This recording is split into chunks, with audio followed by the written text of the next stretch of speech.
How you been, Jed? Not so bad, John. How have you been? Living the dream, yeah. I said this last week and I'll say it again. I always look forward to coming back to doing these podcasts. The full day, the whole day is better. Yeah. I get up on podcast day and even when it's cloudy, the sun streams in through the window. I wake up like that. You can hear the birds tweeting away. Mate, it's like I don't know, like a Disney movie. Like little birds get me dressed. little animated birds dress me while I sing, and I go about my normal day, and then I come here and we podcast. It's the best day of my week. It's funny actually. I was watching a film last night, and I can't remember the name of it. Do you know Fat Amy from? Yes, Amy Schumer.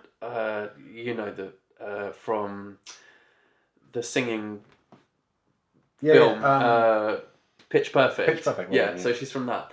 I think it was called Beautiful or something, and it's basically a movie that's just come out on Netflix, and she ends up living inside a love movie or something. Okay. And it was hilarious, and that's kind of what you just described about podcast day. Yeah, it makes you feel all cinematic and beautiful. Yeah. Like your life's a Hollywood movie. Yeah, like nothing can go wrong on podcast day. No.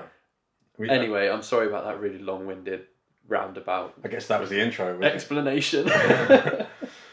I've been bashing a bit of Netflix recently. Yeah, go on. Yeah, I started watching a collection of shorts called Love, Death and Robots, which is animated, and they're only like 10 and 15 minutes long, and they're super weird and really gory and sexualized and violent. Yeah. But brilliant.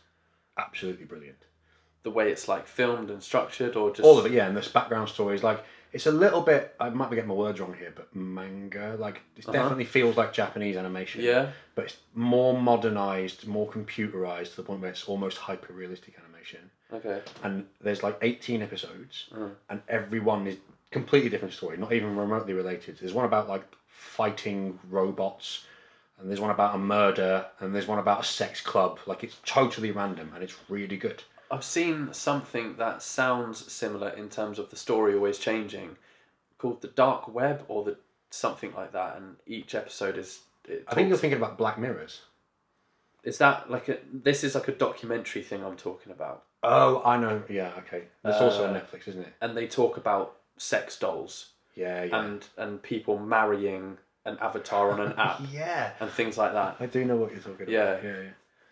But it's cool because, again, like you said, there were short episodes. They were like 15, 20 minutes, but like you would watch all of them in one night. Yeah, but they're all standalone pieces. Yeah. So cigars today. What are we smoking, bud? I don't really know what this is. It's a non-Cuban. It's another Carrillo. When was the last time you had one of these? 4 times ago? Yeah, somewhere there. Yeah.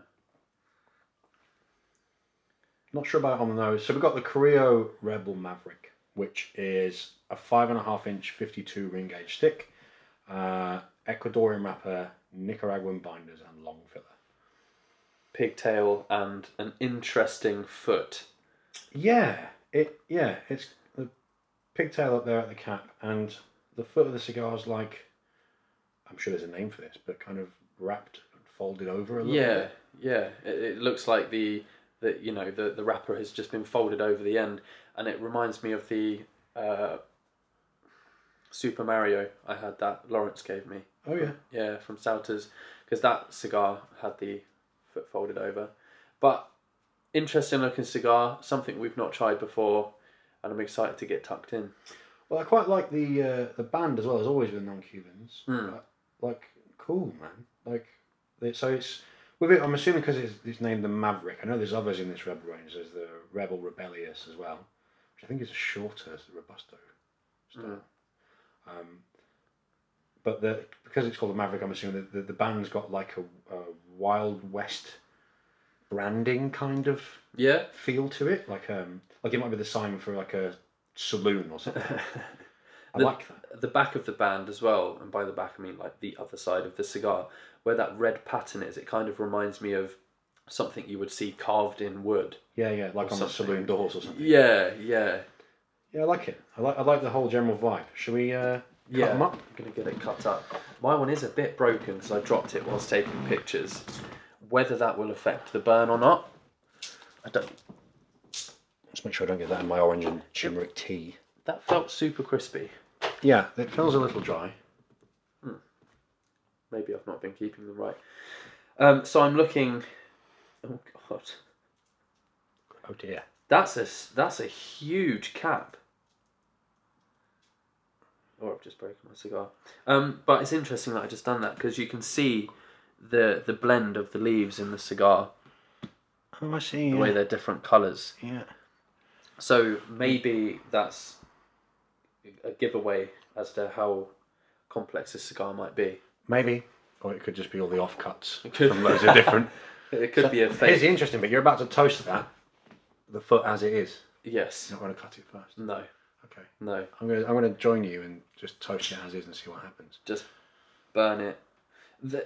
The Super Mario that I was just talking about, when Lawrence gave that cigar to me, he explained the idea behind folding the folding the leaf over the foot of the cigar. Mm-hmm. And what he said was leaving that extra bit of wrapper folded over keeps the cigar cool whilst you're toasting it. Okay. Now, where the logic comes from, I don't know, but I like the idea behind it. Because I don't know how it's going to make any difference, because at the end of the day... You're going to smoke it anyway. You're going to smoke it, you still need to burn through it to get to the bulk of the cigar. I don't know how much of this sort of cigar physics that I hear, that I believe really. Because there's plenty of stuff like that, don't have it in your mouth when you toast it, don't do this, that and the other. Or toast it before you cut it. Yeah. I don't really think there's that much in it. No. The only one that I really believe, because I've had some success for it, is that when you're smoking a cigar, and you're only partially through and it starts to get hot, purging the cigar by blowing through the cigar the other way has worked. Yes. No, I've done that a few times as well, and I agree. It's almost like you're resetting the cigar. Just emptying it of anything that's caught in there, any caught gases or whatever, any Yeah. pockets. Yeah. Come out the other end. Agreed.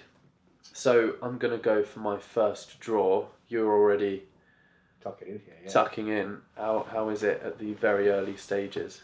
I like the feel of the cigar. I like this size. Yeah. Feel of the cigar, I like that very much. It's nice, easy draw, but just a nice amount of resistance too. Yeah.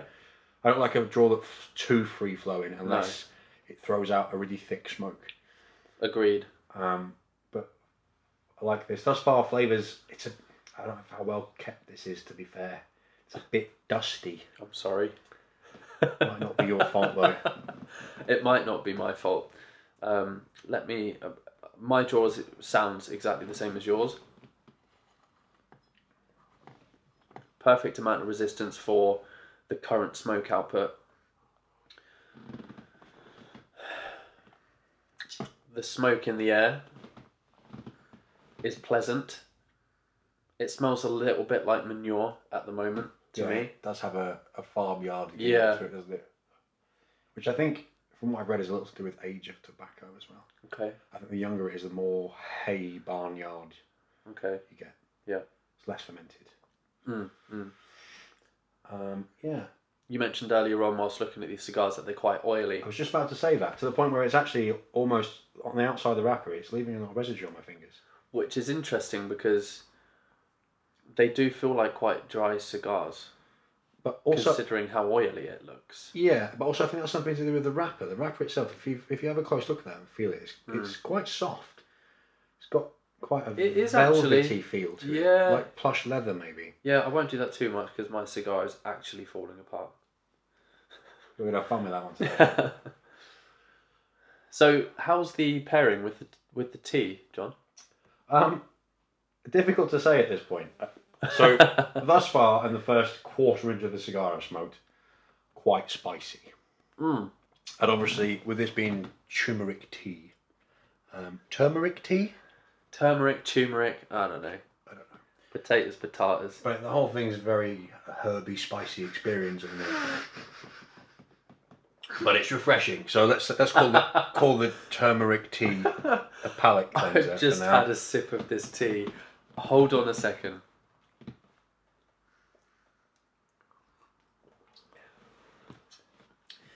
I think this is an ultimate palate cleanser.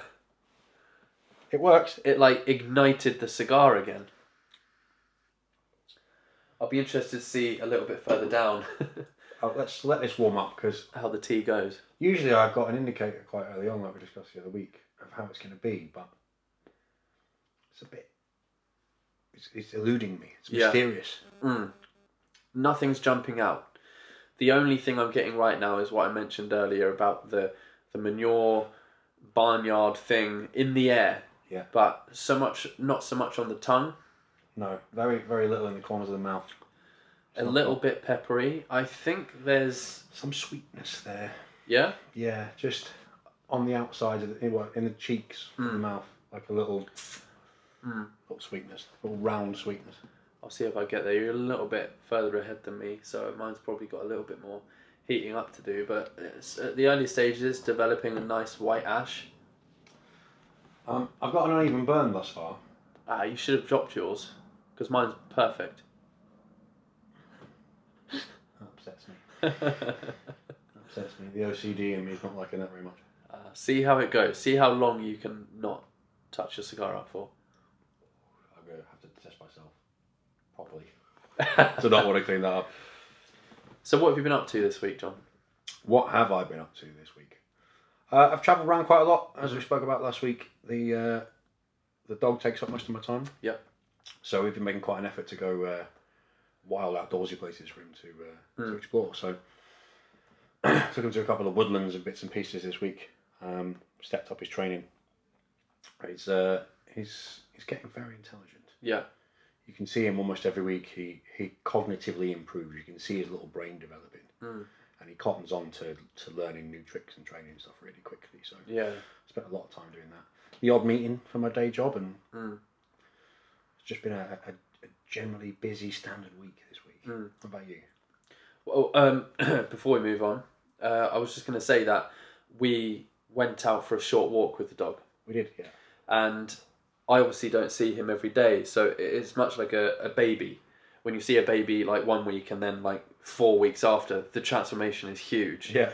And from the first day I met him at the Common, till today I can see him acknowledging you a lot more and really concentrating on what you say and what you do.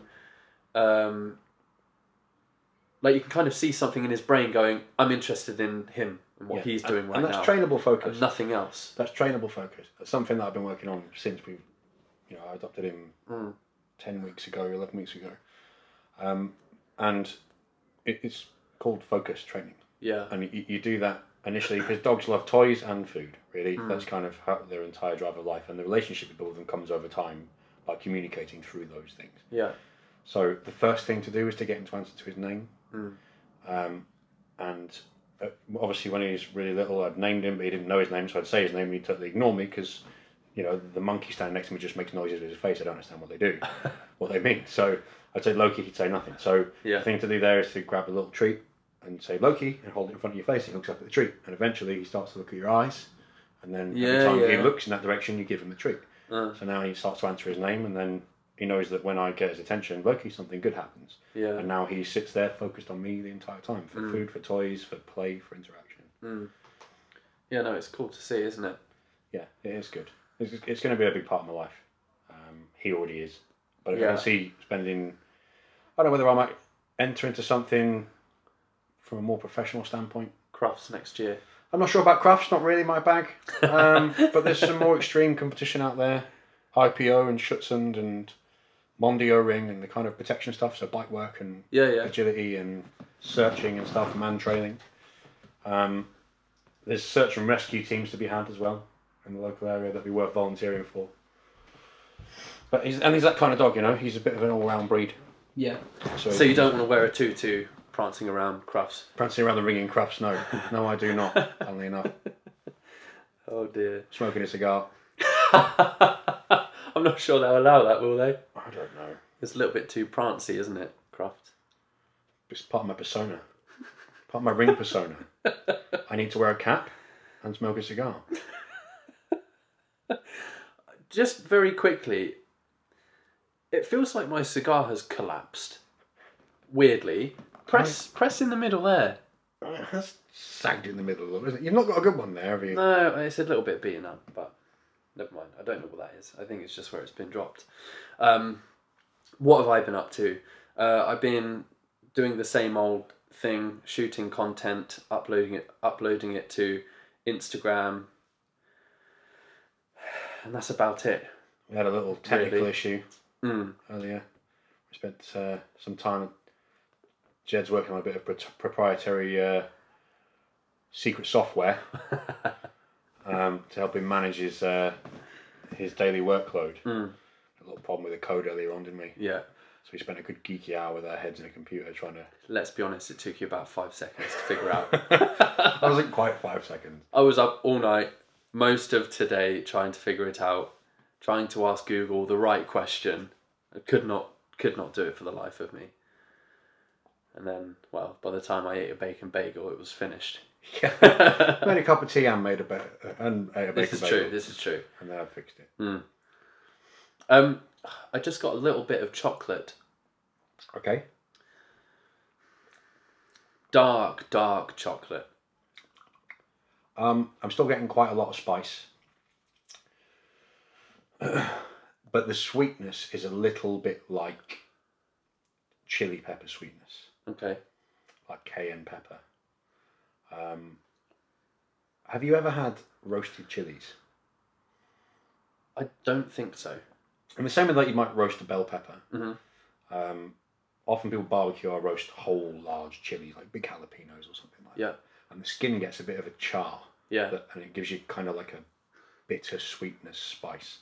A little like that. Okay. Is that because it's been like caramelized? Yeah. Yeah, but that kind of mixed in with the chili flavour gives you a bit of a sweetness. I think it releases the sugars, like you say. I've got fudge somewhere. There's fudge. Yeah. Okay. I've got some. It's not going to go with this at all, I don't think. Well, I'll try pair anything. I think it's going to go with the turmeric and orange tea. We've got it all going on. We've got the spicy, peppery, chocolatey-ish cigar. We've got the turmeric tea or turmeric tea. We're going to break out some fudge soon. I'm still really interested to see what other people actually pair with their cigar. I'm typically quite lazy. I will just go coffee. Yeah, me too. I just don't think I've had that much interaction with your regular people online. But I know we discuss things with people online all the time, but I've never done the pairing thing. If you're watching this on YouTube now, scroll down, just type in the bottom in the comments. What do you usually pair with your cigars? And is it okay to pair tea with cigars? It's very British, isn't it? Yeah, it is. I'll go back to the, to the outsider looking into the cigar industry. What does your typical cigar smoker look like? You think of an old person in his library with a glass of whiskey. Yeah, it's true. Not turmeric tea and fudge. But that's quite a British pairing in general. It is, isn't it? We'd put Marmite on them and we'd be done there, I think. The fudge was from Windsor too. If you don't know what Marmite is, Google that. Because Australians have, what do they have? Vegemite, which is awful. And not the same thing. I was going to say this when you said peppers. I don't think in America a bell pepper is a bell pepper. Are you sure? I think I remember watching a YouTube video on it once. Is it a sweet pepper? It's something, but... I know they have a lot of odd words. I think spring onions, scallions. Okay. Yeah, I know. Interesting. I wouldn't know what scallion was. I don't think they call coriander either. Yeah, I'm sure I'm sure they don't call a bell pepper a bell pepper. I forgot where we were going. Comments. We were going to respond to some comments on our past few podcasts. Let me just get them up on my phone. I quite like the idea of this a little 5-minute format responding to people's questions and comments, because obviously we try quite hard to keep up with everyone's comments and questions on the YouTube channel and on the Instagram page, but it's nice to be able to do a long form response to something, because some of them are quite good. Yeah. And although I respond to every single comment, it's always a little bit like samey. Yeah, and you've only got so many characters to respond to something with. Yeah, exactly. It's nice to give a legitimate, genuine answer to something. Yeah. So the first one I've got here, I have responded to all of these via text, but it would be cool to touch up on some on the podcast. This one is from Chris D. Kirby. I just got a phone call. Oh dear. He says, keep these podcasts coming, please. I love stuff like this. By the way, I've never had a bad cigar that used a broadleaf wrapper. This podcast, we spoke about Cuban versus non-Cuban cigars.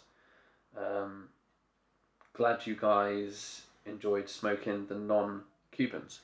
Oh, thanks, Chris. I'm glad you enjoyed the podcasts. It's great that people give us that much attention out of their day.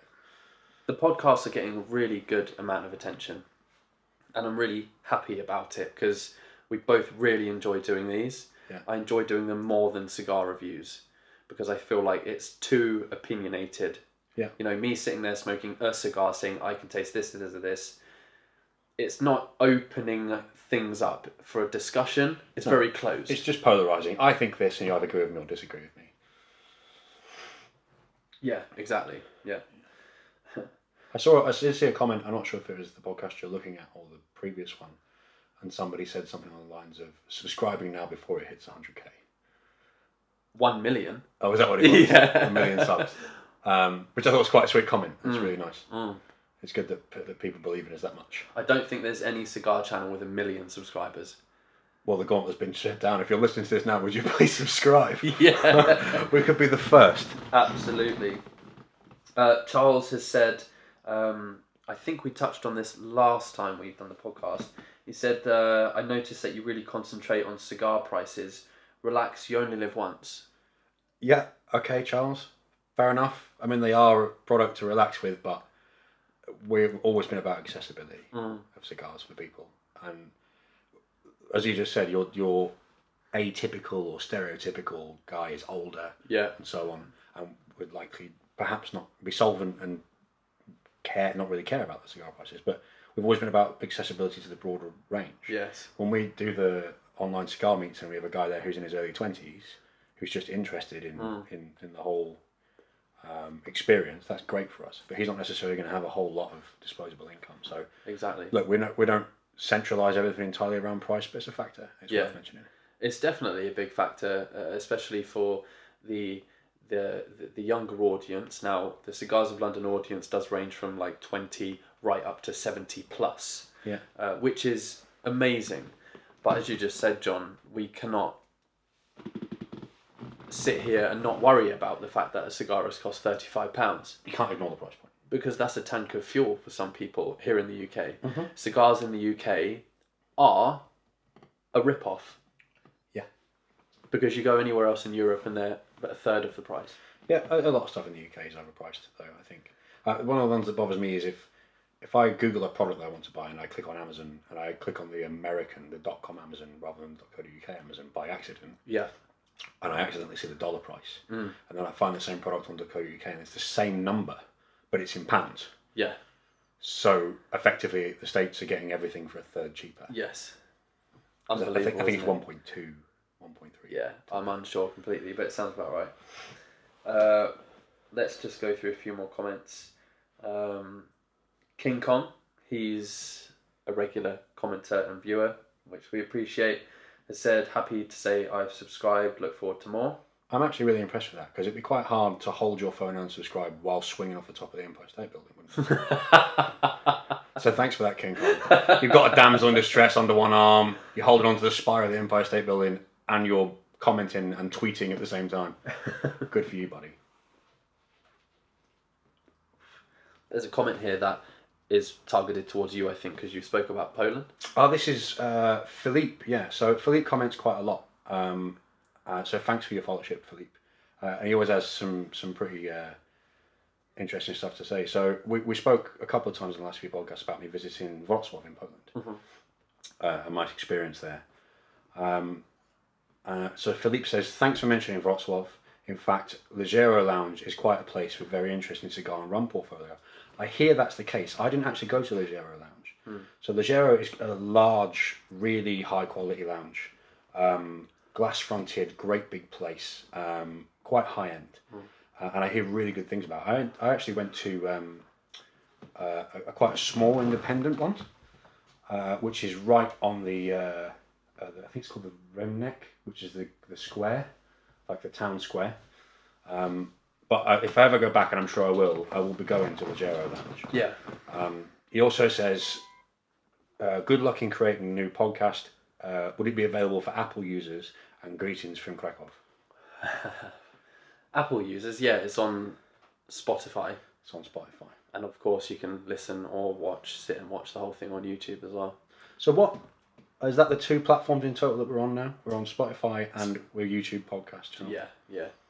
I do want to get it on iTunes and things like that, but it's not something I've really had time to look into yet. And from what I understand, everyone has Spotify, because you can have it whether you pay for it or not. Yeah. So, yeah. I guess that's probably his question, is it will be available for Apple users, will it be put out on iTunes? I guess it's something we'll put some research into in the coming weeks. Yeah, absolutely. I've got nothing against putting it on as many platforms as possible. Yeah. I'm happy for it to be as accessible as we can. Exactly. Much like our cigar prices.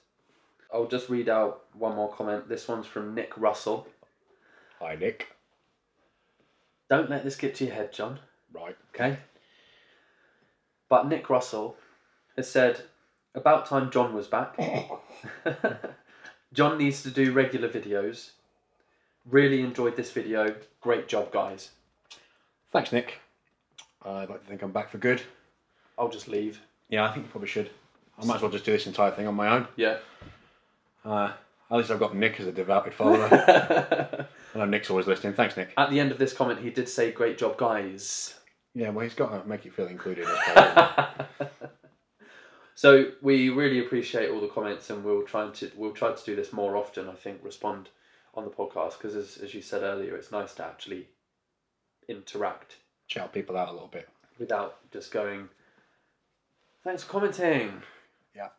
Thumbs up emoji, that sort of thing. Fire emoji. Yeah. I love heart smiley face. A thought does go into the responses, but it's just not as... Aubergine emoji. In place of a cigar, obviously. Of course. I'm just going to have a little go on this fudge. You've gone for the Belgian chocolate rum and raisin there.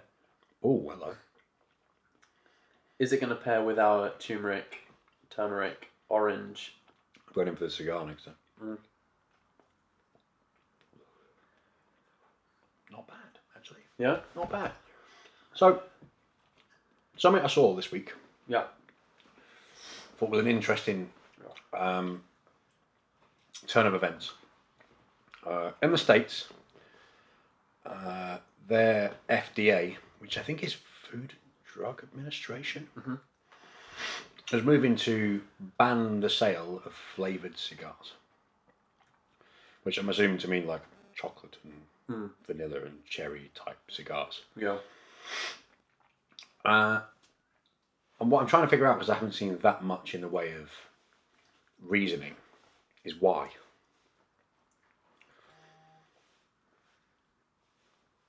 I'm sorry, my mouth is watering from the fudge. Any thoughts? My only understanding of the whole banning of flavoured cigars is, well, some of the posts we were reading earlier on and the comments below the blog post, people are talking about how it started off as a government thing where they wanted to ban those cherry and vanilla cigars that you can buy in garage petrol stations. We call them gas stations. Gas stations. And local stores that you can buy at convenience stores and things. So these are the little. They come in packs of 5. They like backwards is the most common. Yeah. I think, and I think the reason they were trying to ban them is because it's attracting underage men and women, boys and girls, to try cigars / cigarettes. You know, they banned menthol and things like that. Yeah, I think I do remember you mentioning at some point today that you also thought there might be a dimension of this where it links somehow to drug use, like cannabis use. Yeah, because the backwards cigar review that I'd done, it turns, because I didn't realise at the time, but all of the comments say, you use these to put weed inside them. Okay, so people are breaking them open, putting cannabis in them, wrapping them back up and using them as some flavoured vehicle for cherry marijuana. Cherry marijuana cigars. That's interesting. So I wonder because if I remember rightly, was it New York and California? I believe, I know for sure it's New York, and I think it's California as well. Interesting. That are also banning flavoured vape juices. Ah, okay. See, that one to me makes, if I had to put reasons behind them both, right? So the backwards cigar thing being used for cannabis, okay, I guess I can see that, as it depends on what state you're in, because they'll have different laws now with regards to certain drugs. And I know that they used to, in some states, have, I think, what they call paraphernalia laws. So in a certain state, to buy cannabis was completely illegal, and also it was illegal to buy anything associated with it. So a pipe or the type of papers you use to roll or any of that kind of stuff was banned alongside that. But if it's being banned alongside the use of flavoured vape juices, I would say that almost definitely leans towards trying to stop youngsters. Yeah. I remember when like the whole vaping thing first come around, and we've got some of the vape juice bottles here, and when these first come out, for example, this one I've got here is mango and banana. I remember the branding on the bottles was it was made to look like a candy bar. I see.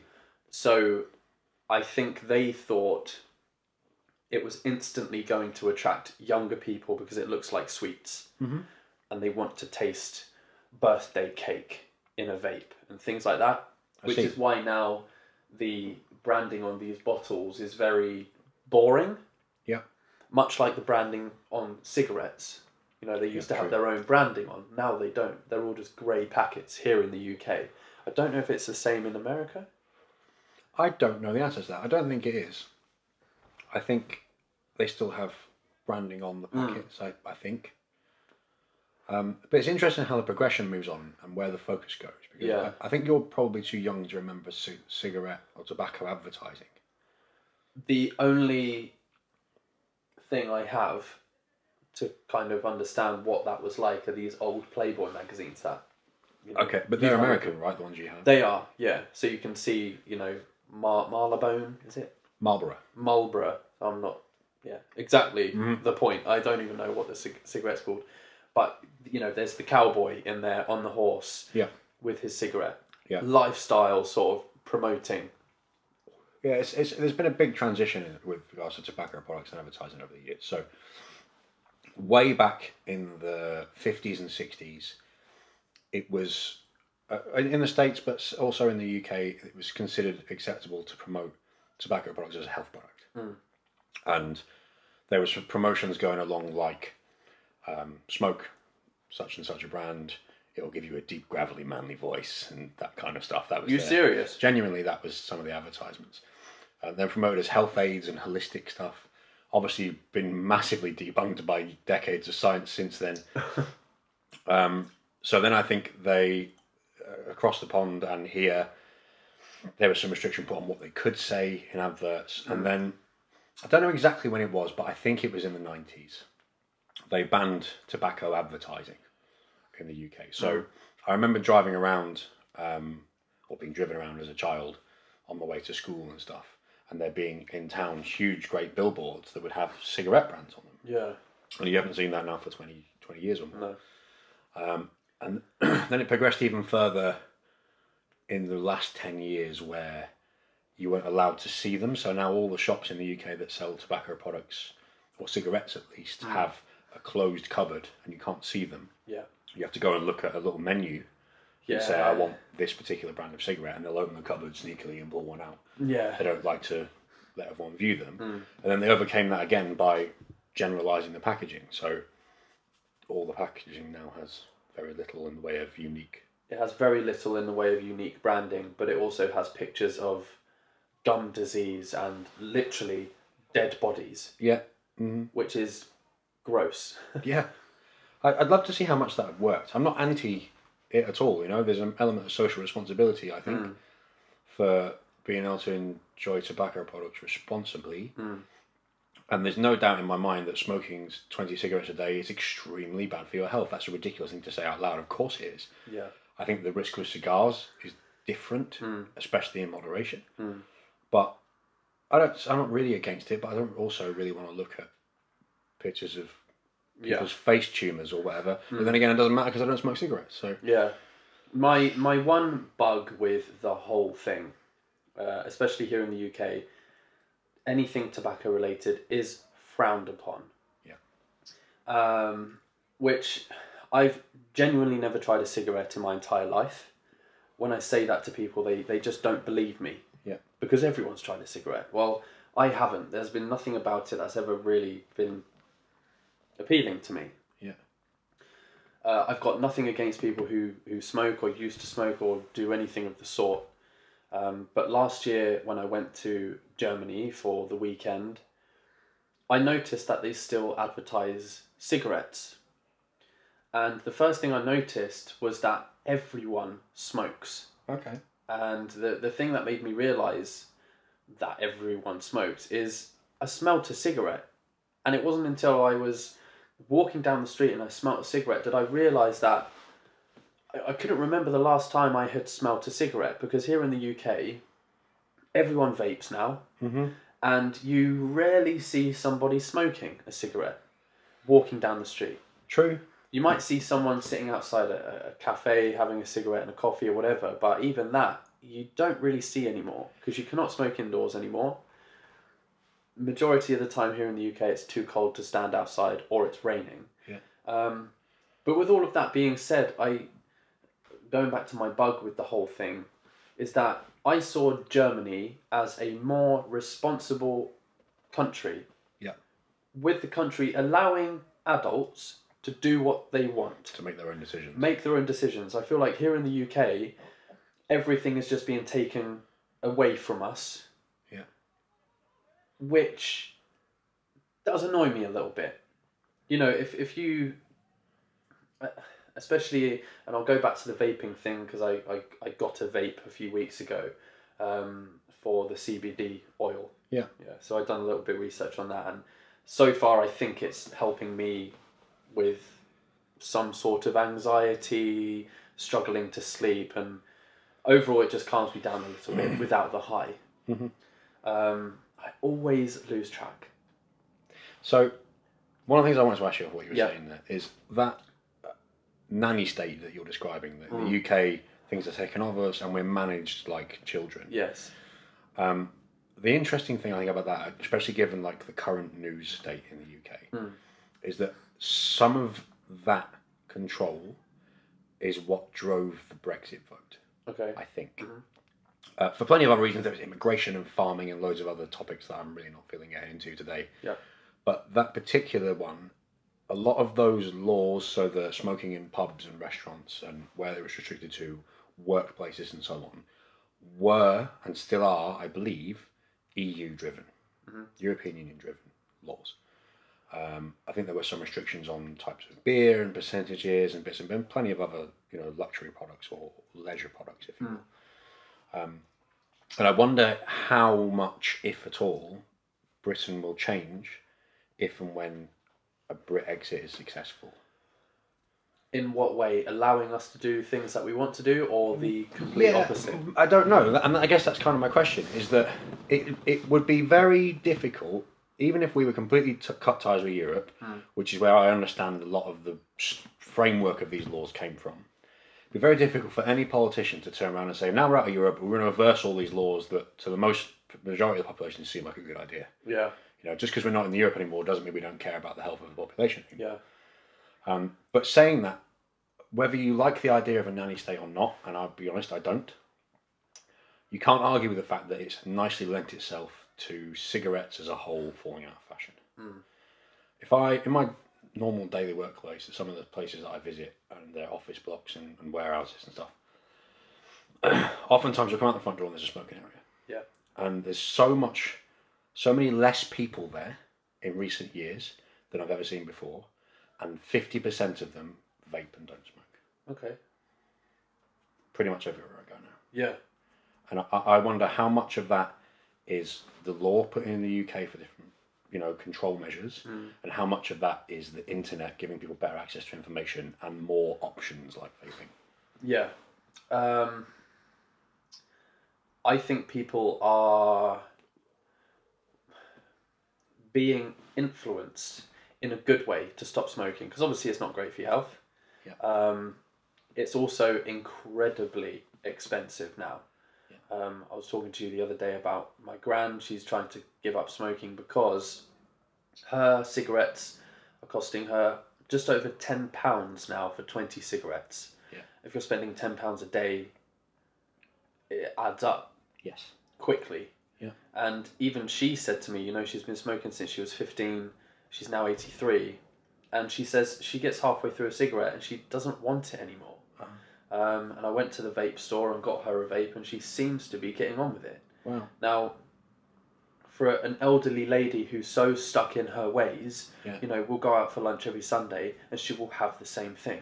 60 or 70 years smoking cigarettes and straight on the vape in 3 days. Yeah, exactly. And it is amazing. I as I said earlier, I've got nothing against people who smoke cigarettes, but there's something quite offensive about it. Even more so now because not everyone's doing it. Mm-hmm. So when there is someone who's smoking, this is what I was going to say earlier, whilst watching some of these vape YouTube channels, a lot of people who used to smoke that now vape look at a cigarette smoker as being cheap and almost dirty in a way. Yeah, and I think that's probably... I'd love to see a graph of how many restriction measures there are over time versus how many people then smoke or don't smoke. And the price is a massive factor, it must be. I mean, if you're saying there that your gran paid between 10 and £11 for a packet of 20 cigarettes, right? When I smoked cigarettes 15 years ago, I used to buy a pack of 10, which is now no longer available. They don't sell them. They only sell packs of 20. Do they not? They haven't sold packs of 10 for a good few years now. Okay. They made them illegal a little while ago. And a pack of 10 of the brand that I smoked at the time was, get this, £2. £2. Wow. But it was much more socially acceptable. I mean, at the time I was a soldier, which, as a cross-section of the population, generally healthier, fitter people. All right, definitely much more active social lives in terms of alcohol and bits and pieces, but as far as health and well-being goes, as a cross-section of the population, while they're serving, in better shape and better health than everybody. But loads of us smoked. Loads. And why is that? Was it the calming factor? Was it because it was sociable? Was it... I think it was more socially acceptable then, and a lot of people did it. I definitely smoked because everyone around me when I was a child smoked. My mother didn't, but my dad, he was a soldier and so were all his friends. Yeah. They all smoked. So I definitely brought that along with me. But there was plenty of other guys there in the same way. Also, the way the army kind of works is that if you're not doing something, they'll find you something to do. So there'll be a break in whatever you're doing. Maybe you're on a range shooting or whatever. And all the smokers get their tobacco out and they start rolling a roll up or smoking a tailor-made cigarette. And if you're standing around with your hands in your pockets not doing anything, it's really easy for a sergeant to go, "You boy, go and pick up all the empty shell casings because you've got nothing to do." So people tended to find a reason not to be picked on. It's funny you say that actually, because I was talking to Gabby the other day, and she used to work here behind a bar, and she said the reason she first tried a cigarette is because the other people she was working with could get away with going outside for 5 minutes to have a cigarette. Yeah. Whilst she was left to do everything. Yeah. And I had a similar experience the other day. I was working on a building site. Yes, I do everything. Okay. So I was on a building site and I was laying turf with 2 other people, the boss and another labourer. Huh? The labourer smoked cigarettes and he would stop for a cigarette every half an hour. Right. And I noticed that he was getting away with standing there having a cigarette whilst I continued to work. Yeah. So I can see and I can understand why people would go, well, if I smoke a cigarette, I can also have a break. Yeah. And there's something not quite fair about it, isn't there? You can see why that might become a thing for certain people. So, I'll knock us back on track then. How do you feel about this cigar? I'm halfway, just over halfway through. Yeah, I'm just down to the band, but the band is quite big, so I think this is about halfway. Yeah. I don't know really. Dare I say it? I'm not blown away, and a lot of the non-Cuban cigars that we've been having, they're all very similar. Yeah. Quite spicy. Yeah. Quite earthy. Yeah. Odd notes of sweetness. This is not particularly strong. Yeah. By any means. It's going to sound really stupid, but it's tobacco-y. Mm. It's that base tobacco flavour, like your granddad's pipe tobacco, you know, that acrid kind of smell and feel to it. Although, as a smoke in general, I enjoy it. Like I said, I like the size of the cigar, the smoke output's good, the draw is good, I like the feel of it. Flavour-wise, it really hasn't knocked my socks off. Like I said, there's quite spicy. There's a little bit of complexity there in that I could probably lean towards chili rather than pepper. Mm-hmm. It's not busting into the top 3. No, it's not.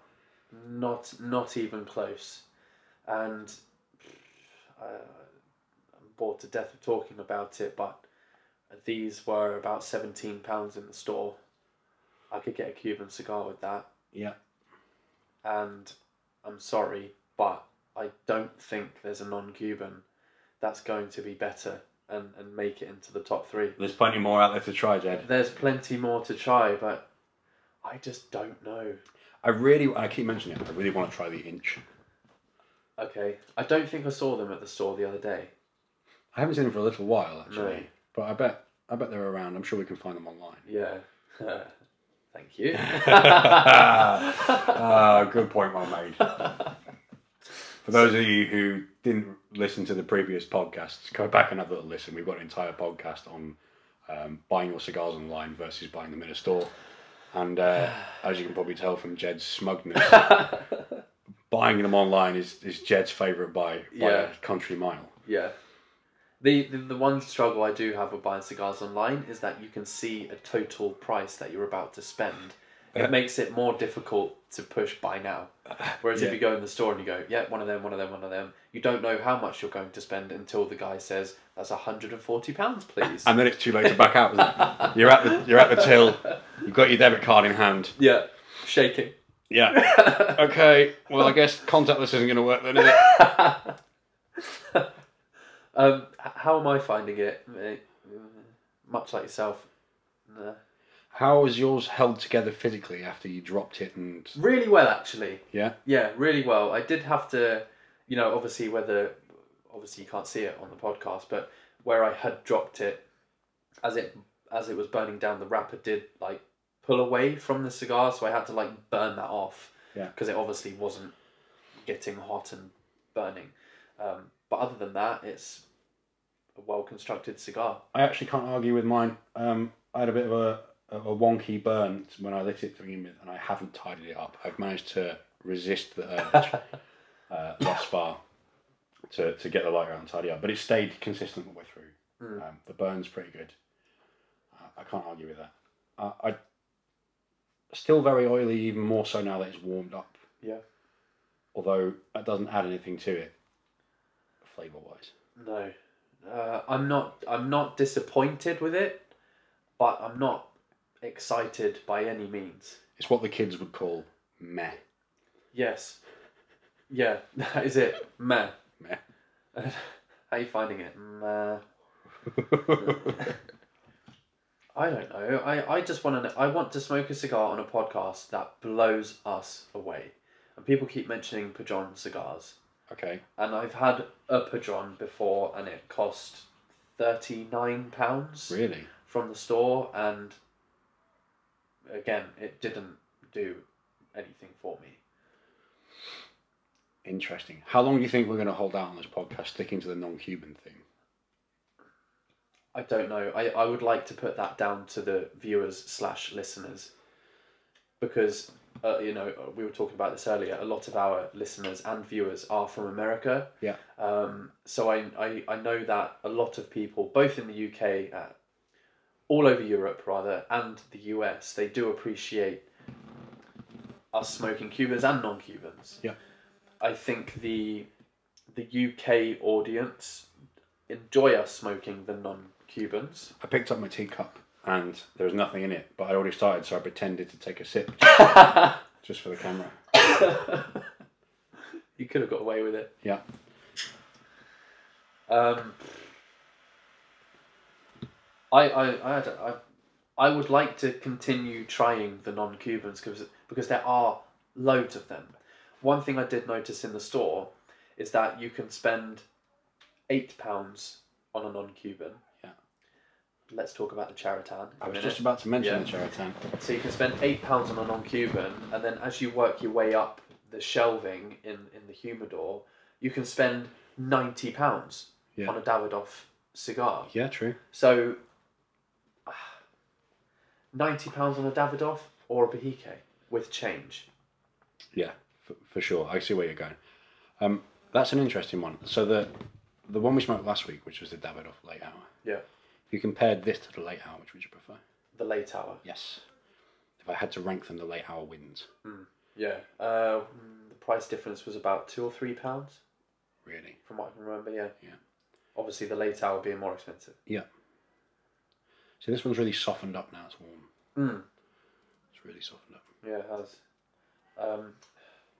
Also at the store, they only had one Padron cigar there. They're very limited in that store, and they're not even on display.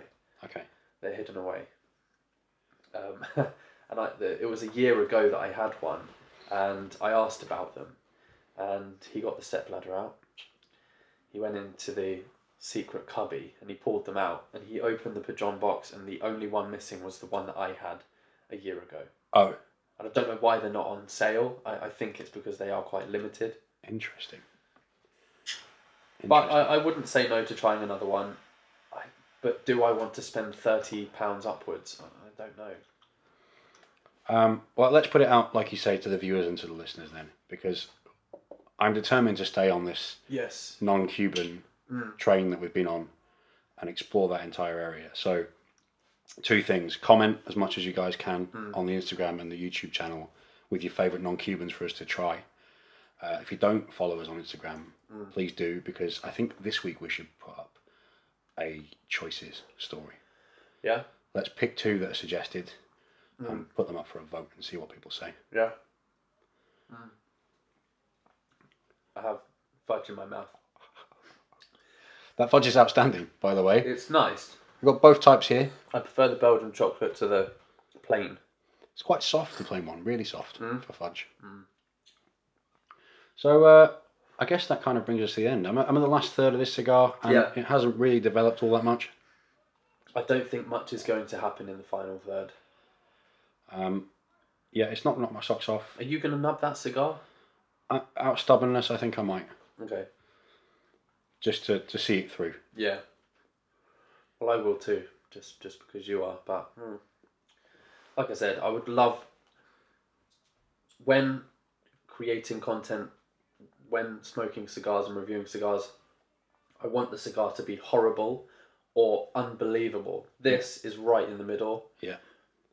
Would we go back to another one? If somebody gave me one, I'd probably smoke it. Yeah, it is.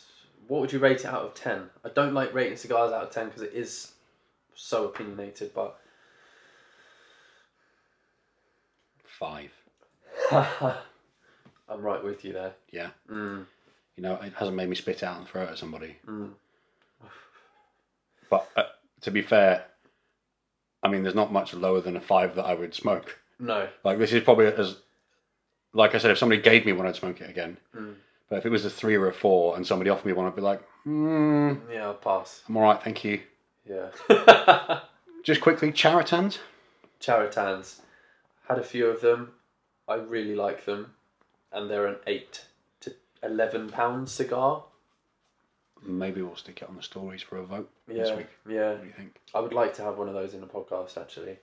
Definitely. Okay, let's pan it in. In that case then, Jed, where can people find us? If you want to listen or watch the podcast, we're on Spotify. If you're watching this right now, we're on YouTube. And also we're at Cigars of London on Instagram. Brilliant. Another great podcast week. I look forward to the next one. I'll see you soon, John.